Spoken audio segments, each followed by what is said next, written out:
Александар само што заврши денешното рочиште со сведочењата на двете малолетнички.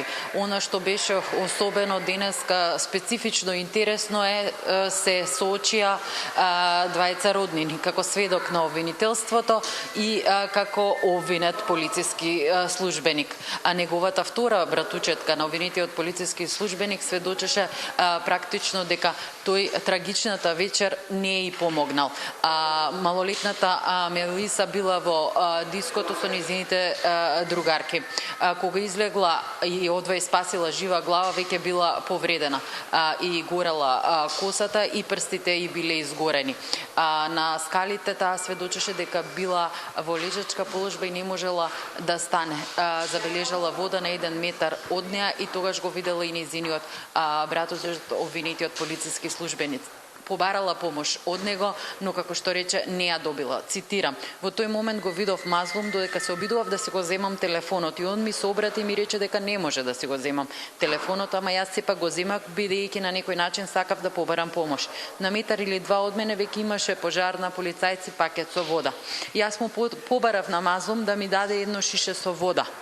И он ми се обрати, од кај да ти најдам шише вода, и повеќе вечерта не го видов." Но ова реагираше и самиот обвинет и неговата одбрана дека сведокот лаже и дека сака да му наштети, дека тој всушност таа вечер ја видел како стои со друго лице, ја гушнал, видел дека е повредена и помогнал, односно од скалите ја преместил на улицата покрај патот каде што ги носеле и другите повредени претходно од пожарот.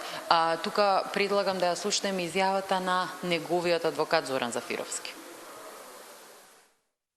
Најпред сакам да истакнам дека од сите сослушани сведоци неспорно се утврди дека не било можно побрз и побезбеден излез, бидејќи вратата била блокирана со луѓе, имајќи во предвид дека со обвинението полицајците се обвинуваат дека не овозможеле таков излез.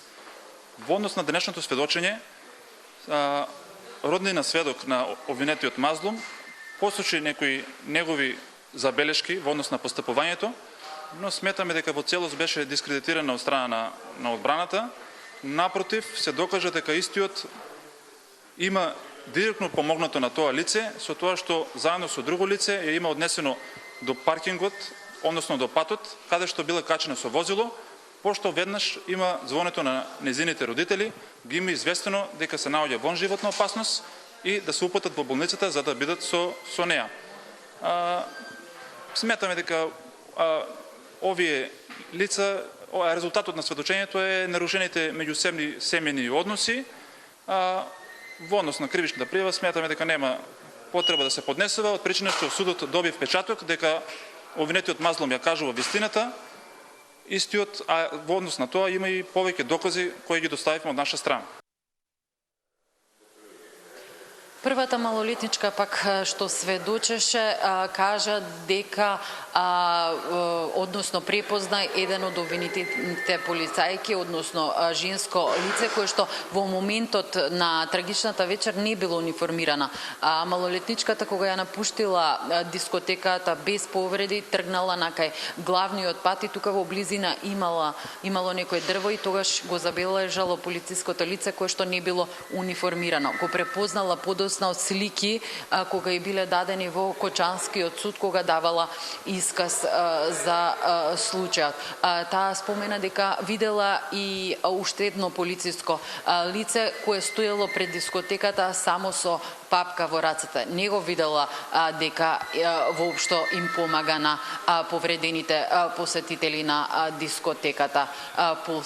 Телма секако ќе продолжи да го следи судскиот процес. 13 полицајци се гонат за тешки дела против општата сигурност.